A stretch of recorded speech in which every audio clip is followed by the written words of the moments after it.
Oke, sekarang mau bahas analisa IHSG ke depannya, bagaimana proyeksi sampai kurang lebih akhir tahun. Kalau kita lihat di daily, kemarin IHSG dia sudah keluar dari area sini yang saya bilang untuk nembusin all time high-nya, meskipun IHSG sudah all time high. Kalau saya bilang di sini dia masih koreksi, masih wajar. Kenapa masih wajar? Karena kalau analisa saya, IHSG ini turun memang sengaja untuk mengocok para retail. Kenapa mengocok para retail? Untuk nakut-nakutin para retail. Seperti yang saya sudah bilang juga, kebanyakan bandar-bandar itu, market maker itu, mereka sudah mengetahui berita-berita lebih dahulu, atau mereka tahu ada berita yang kayaknya bagus nanti akan digoreng ke depannya. Kalau saya lihat ini ke depannya sektor energi masih sangat menarik. Kenapa masih sangat menarik? Karena ada berita mengenai gas Nord Stream 1 dan 2 itu ada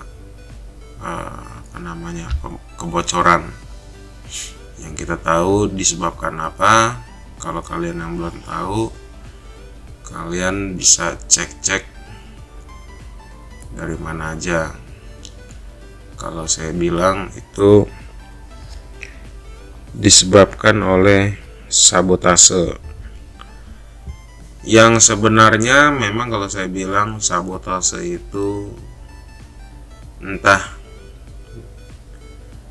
ya, kalau saya bilang itu memang sudah direncanakan, bahkan sudah ada pernyataan sejak bulan Februari 2022.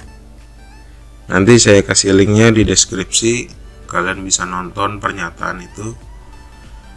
Dan kalau kita lihat mengenai IHSG daily-nya ini terjadi rejection yang sangat panjang, membentuk tail wick sangat panjang.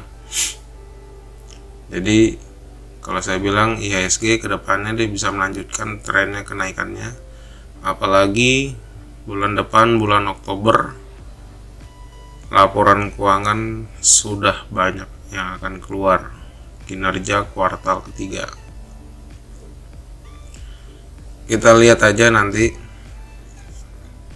Kenapa kalau saya bilang energi masih bagus? Karena harga energinya sejak dari pipa Nord Stream itu kita analisa sesuai skenario batubara. Sebenarnya bukan skenario batubara aja, tapi sekarang ini skenario energi. Jadi kedepannya dikarenakan adanya kebocoran dari gas Nord Stream itu, jadi memang suka ada kebocoran dan itu kekurangan gas, kekurangan energi. Karena memang kalau di Eropa itu suka ada energi gas ini dipakai memang untuk listrik mereka, penghangat mereka, dan lain-lain. Kalau kita lihat sendiri, memang dari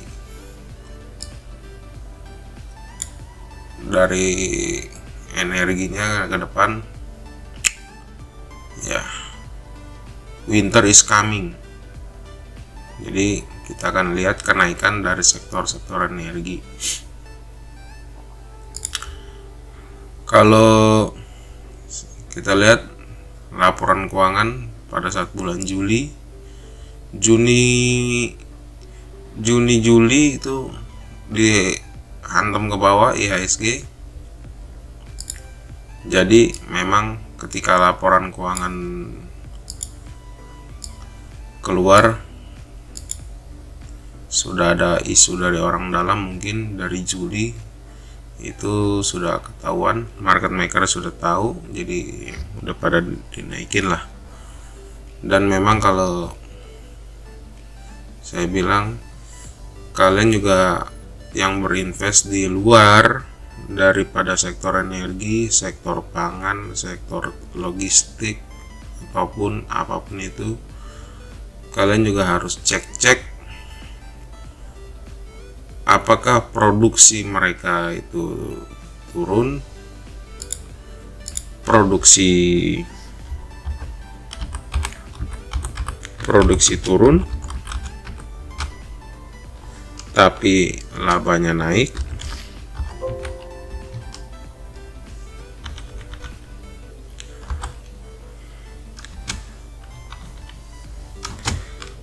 jadi begini ya.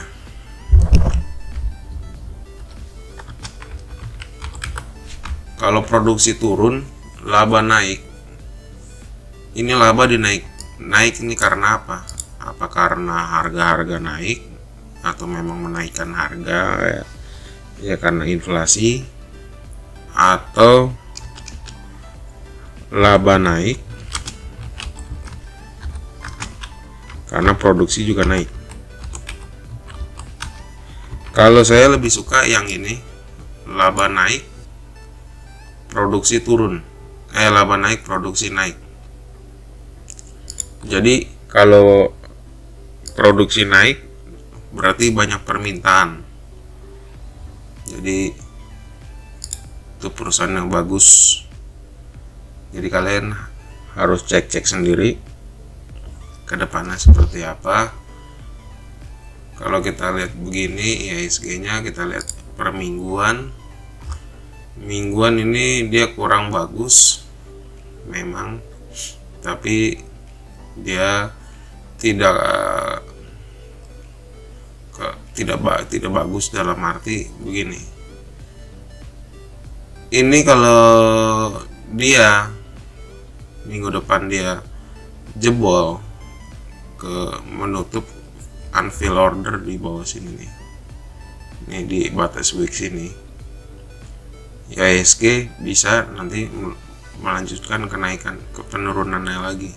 Jadi kemarin itu saya sempat bikin di sini di 7013, 7015 supportnya. Nyata mantul. Jadi kalau dia turun, support berikutnya ada di 6739 kalau untuk IHSG, atau di area sini 63 sampai 6739 itu area supportnya. Kalau kita lihat bulanan juga bisa terjadi double top di sini.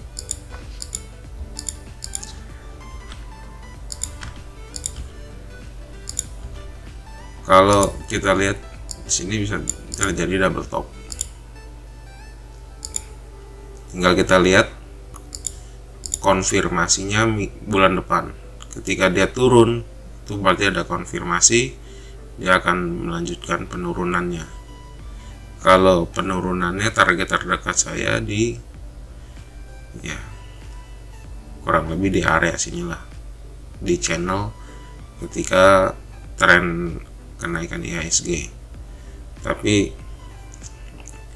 skenario buruknya bisa sampai ke sini, kurang lebih Juli 2023. Skenario terburuknya, ini saya ngomong skenario terburuknya IHSG. Kenapa saya bilang terburuk? Karena begini, kalau menurut dari technical analysis, ketika dia di sini membuat base kenaikan, dia naik, ya akhirnya turun di sini, dia menjemput kurang lebih, jadi unfill ordernya di sini. demandnya di sini ya. Ini 2020. Jadi skenario terburuknya di mana? Skenario terburuknya itu ada di, bentar saya hapusin dulu semuanya.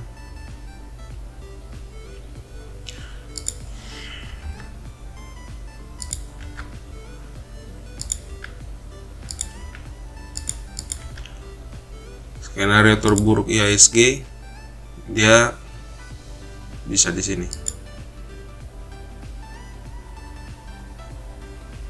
27 atau area demandnya di sini 2349 sampai 2759. Ya kalau ada yang bilang itu gila, ya saya bilang ini skenario terburuk. Jadi kalau misalkan kalian tidak prepare yang terburuk, ya kalian akan melewatkan kesempatan yang banyak. Mengapa dibilang ada cash is the king? Yaitu harga-harga inflasi kita nggak peduli lah ya. Tapi kalau ketika dia turun, contoh IHSG misalkan yang terbesar, misalkan BBCA. BBCA di sini juga udah fill ya. BBCA area sini 2600. Kalian nggak punya rencana terburuk, ya mau ngapain? Nggak bisa beli di sini. Kalian nggak ada dana cadangan. Mengapa saya bilang cash is the king? Itu karena di sini. Oke, kembali ke IHSG. Jadi saya bilang kalau laporan keuangan nanti semua udah pada keluar dan nyatanya masih bagus, jadi masih oke lah. Cuma kita sesuaikan kalau per 3 kuartal ini, per 3 bulan per kuartal jadinya ini masih bagus. Kalau secara candlestick bagusnya dalam arti dia di sini bikin base, nanti dia akan naik. Kalau dia naik, area sini akan jadi support. 7040 itu akan jadi support. Begitu. Kalau untuk saham-sahamnya, saya masih setia di IATA. Kalau dia turun juga saya masih ada dana lagi.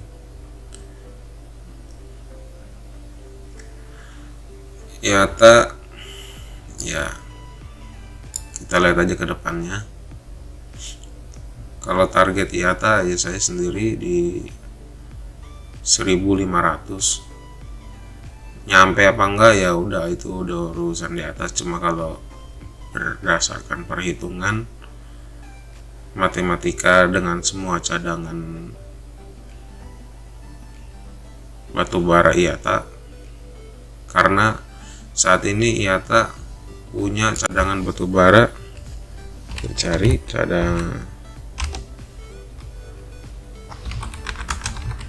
batubara IATA.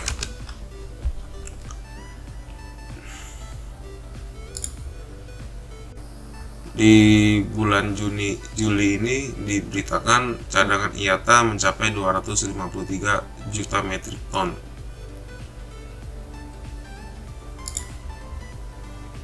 Ini baru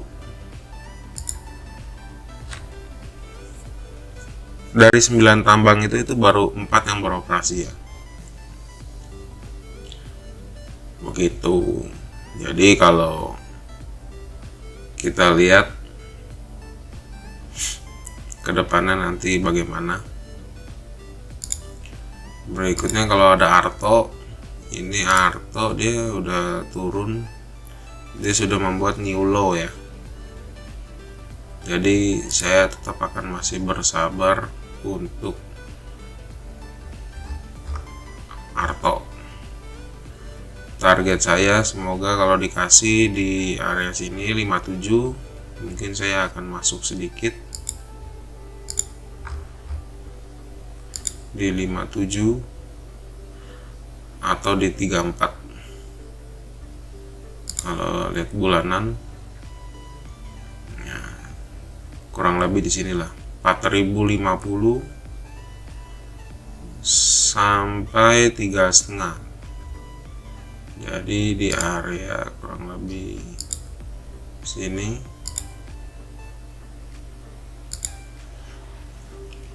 tiga setengah sampai 43 lah. Jadi saya akan mencoba menunggu. Kalau kita lihat lagi, misalkan kita ngambil tarik garis, misalkan kita ngambil begini aja. Oke, ini bulanan. Nah, jadi kalau dia bulan depan dia drop, Oktober dia drop sampai ke 44, karena kan ini bulanan September, ini Oktober, dia drop sampai 44. Nah, itu bolehlah saya masuk, karena kita ngambil garisnya di sini, jadi ngambil supportnya di sini. Ketika dia mantul di area sini, ini yang menjadi trend line-nya. Jadi support di area, ketika dia nyentuh di area sini, jadi berharap untuk bisa naik ketika di sini kurang sini 4425. Jadi kemungkinan saya akan beli di area situ.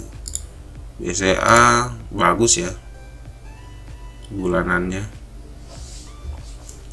dia menutup kenaikannya di sini. Bulan lalu juga udah saya bilang BCA akan ngetes di area sini, di trendline ini. Trendline ini di harga 86, ternyata dia malah sampai 88. Kalau BCA bisa melanjutkan kenaikannya, kita cek pakai Fibonacci extension ya. Kita pakai sini terus ke sini. Di 12 ini 1272 di 9850. Apalagi Oktober sampai Januari itu berpeluang bullish. Jadi target terdekatnya di 98, target berikutnya ada di 10.000 di 1618. Itu untuk Bank BCA. BRI sangat berbeda bulanannya. BRI masih sideways,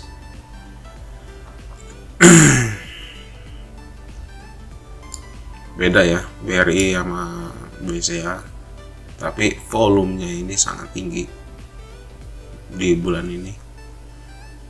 Saya berharap UMKM di bulan depan rada berat sih dengan kenaikan inflasi ini kalau bagi para UMKM. Semoga BRI bisa memberikan program-program yang membantu para UMKM. Kalau saya bilang, kalau BRI kita lihat aja, kalau dia naik di atas 48 bulan depan dan closing di atas 48, dia akan ada kenaikan lebih lagi. Kalau itu BRI. Danamon udah turun lagi ke 25. Danamon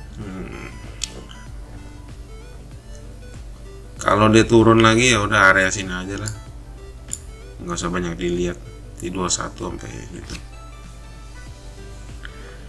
Kalau area kenaikannya targetnya minimal di 3000 atau di 33. Namun AMSP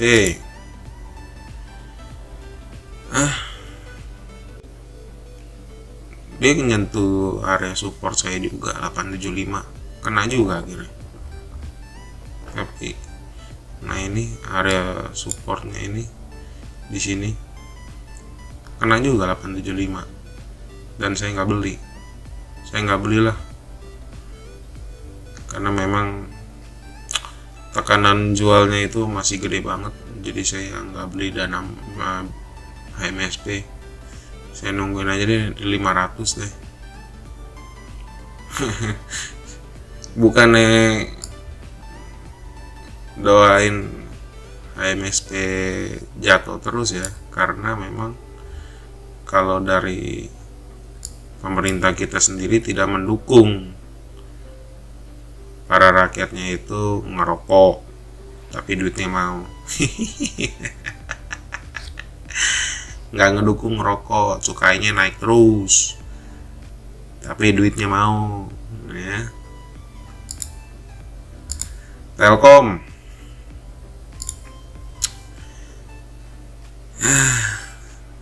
gak usah dilihat lah, saya nggak tertarik sama Telkom. Dari dulu juga nggak pernah beli Telkom. Cuma kalau Telkom kalau kayak begini dia masih sideways di areanya sini. Kalau dia keluar dari 48 dia akan melanjutkan bullishnya. Kalau dia turun di bawah 3990 dia akan turun lagi. Target turunnya pokoknya kalau dia turun di bawah 4020.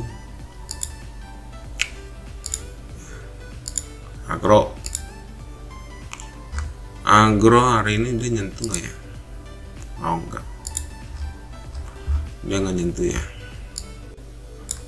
nggak nyentuh di sini.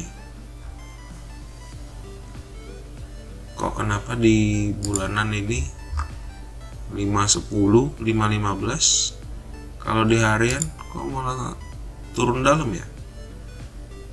Nah ini kalian harus lihat nih, kenapa ini open gap down.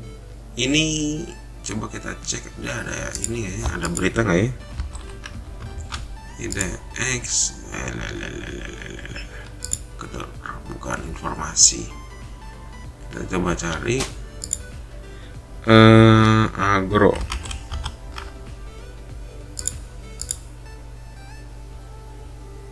Nah ini belum ada laporan, tapi belum ada laporan mengenai hasil rapat untuk right issue, tapi ini harga dibanting terus. Ini orang dalam ada main, ini udah dikasih tahu ke market maker nanti right issue di harga 300. Wah, jadi kalian lihat nih, volumenya aja gede. Jadi kalau saya bilang ini ada permainan orang dalam. Ketika di sini, nah ini di sini nih 16 Agustus ini sudah dibanting. Sepertinya memang sudah ada info dari orang dalam. Makanya waktu di sini pun saya sempat di Stockbit bilang agro target terdekat 630, malah jatuh lagi terus. Bahkan ini hari Jumat open gap down. Jadi targetnya kalau misalkan kita lihat pokoknya di trendline ini 3 Oktober 470 ya, pokoknya area sinilah. Kita lihat aja, nanti kita lihat keputusan right issue-nya di harga berapa. Kalau 300 ya oke lah. Tapi kalau kalian emang dasarnya mau beli nih, kalian harus cek nih kalau misalkan itu volumenya ya. Kalau yang bilang, oh saya bukan trader, saya ini investor, ya jam makan siang kan bisa lihat. Jam makan siang kalian bisa lihat nih volumenya nih. Volumenya kalau di atas 30 juta 30 juta lembar saham dan harganya hijau plus, nah itu kalian boleh beli. Berarti ada orang dalam yang mengetahui. Nah tapi jangan seperti ini nih, hijaunya tapi ini rejection nih. Nah ini ada permainan orang dalam lah. BBHI juga sama, dia udah keluar dari area demandnya di sini, malah dia turun terus. Support berikutnya di area sini BBHI.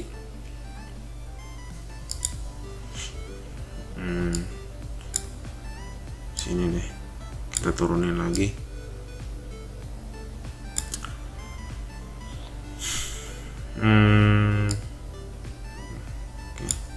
Ini 1800 sampai 2000. Dulu saya udah jual BBHI di harga berapa? Kurang lebih di sini. Dulu dia sebelum naik nih. Saya udah jual. Saya nggak mau beli lagi. Mau beli nanti aja. Nunggu siklus bank digitalnya lagi. Kalau kemarin saya beli kan dia mau right issue. ITMG kemarin juga saya bilang kalau ITMG dia closing di atas 43, dia bullish tapi kena rejection. Oke, bulan depan ada laporan keuangan. Jadi kita lihat laporan keuangan ITMG gimana. Ini kalau saya bilang oke lah, masih bagus kok. Dia juga masih ada di atas support ya sini. Salah. Di 40.750. Wah, dikit lagi kena tuh. Ya mungkin ini ITMG dengan adanya kenaikan ya perang makin panas lah ya. Kalau saya tidak pakai cut loss seperti saya bilang, karena saya tahu skenario ini ke depan akan panjang, perang juga akan jadi, pipa gas juga sudah dirusak, targetnya terdekat di 51. Kita lihat aja dulu, ini di sini ada nih targetnya, malah di sini malah dia naik terus yang 38 36, dia malah naik terus. Kalau kalian tahan hari ini kalian udah cuan 28%. Kalau kalian jual kemarin 39% lebih. Nah ini dulu. Jadi skenario saham batubara atau skenario energi masih berlaku. Adaro juga bagus. 2 November laporan keuangannya 2 November baru keluar.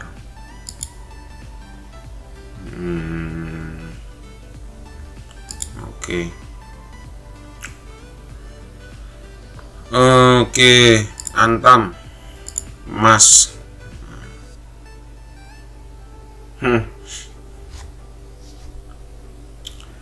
Kita lihat garis besarnya aja lah. Nah ini open gap down ya, ini minggu ini ya. Nah, ini ada permainan bandar, ada berita yang mereka tahu nih. Ya, seperti kalian tahu kalau USD itu terus naik. Jadi DXY dia naik terus. Ini berita buruk untuk para emas karena harga emas dia turun terus. Tapi di sini dia candlenya bagus nih mingguan. Dia masih belum closing ya. Ini udah jam 3 pagi. Tapi belum closing. Ini bagus close candlenya, candle reversal ini, volumenya juga tinggi. Jadi ya seperti saya bilang, emas ini area supportnya di sini dan kena ya. Bahkan support terbawahnya 1631 pun juga kena. Kalau dia akan turun terus, sepertinya akan di area 15-17. Jadi kalau kalian yang pegang emas, sorry nih, emas akan turun terus. Begitu ya kalau untuk Antam. Tins. Oke, Tins sudah dibanting lagi. Kemarin di sini kalau dia mau naik, tapi malah turun. Dia sempat naik di sini, tapi dia turun. Target terdekatnya Tins 1000 atau 8,5, karena ini area ini harus dipenuhi. Ini saya buang aja nih, 8,5. Bisa lihat di sini banyak area demandnya di situ. Oke, apalagi ya mau dibahas? Inco sama, ini juga akan turun terus kok. Dia bisa ke 51 atau bahkan ke 4950 lagi, balik lagi. Breeze, nah ini juga kita tinggal tunggu aja nih Breeze nih. Dia akuisisi apa itu, BBTN ya, BBTN Syariah. Terus dia mau right issue ya 740 lah, tergantung right issue berapa. Cuma ini kalau kita lihat memang kalau dia kembali ke laptop lagi nanti dia bisa di sini ya. Kita lihat aja 975 sampai 740.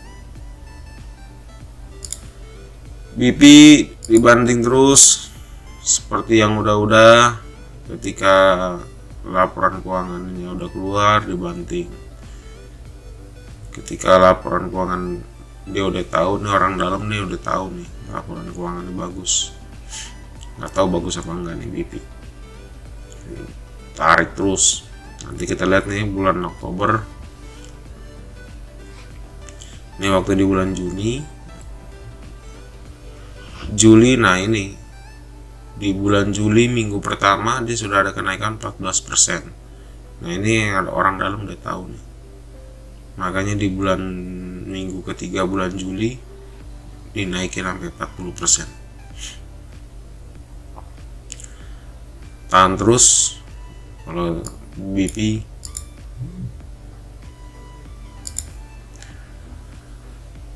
Wenfair ya, masih bergerak gini-gini aja, belum keluar. Nanti bentar lagi kalau dia udah keluar nih minggu depan, dia keluar dari sini 4850, dia mungkin bisa melanjutkan kenaikannya. Tapi kalau enggak,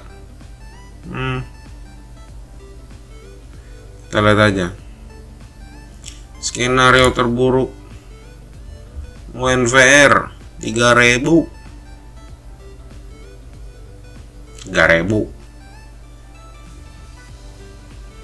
Skenario buruk ya, bukan terburuk. Kalau terburuknya di sini 1300.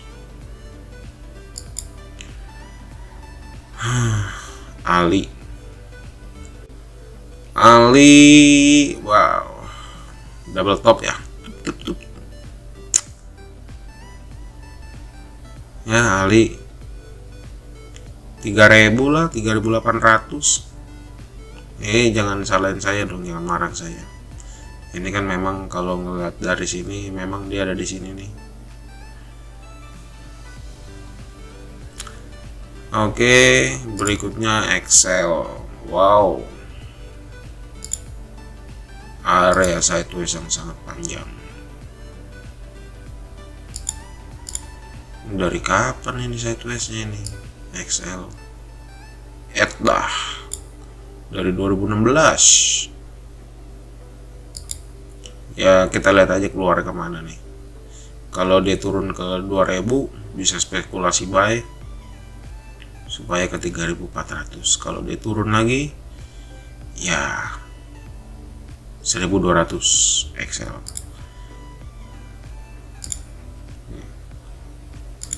Ya, 1200 ini ya 1270 si Pro. Wow.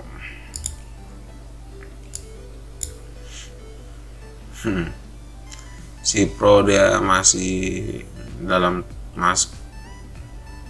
breakout tapi dia keluar lagi ya. Ini false breakout, dia malah masuk lagi ya kan. Tunggu dikocap lagi lah 59. Nah, kalau kita lihat ini memang volumenya dia ini mingguan ini turun terus, volumenya kecil loh. Ini volumenya gede ketika naik. Kalau gocap mah udah nggak tanggung-tanggung, sikat. Asal kuat tahannya aja. Ini bagus kok. Kalau saya bilang bagus ya. Udah, begitu aja dulu. Thank you yang udah nonton.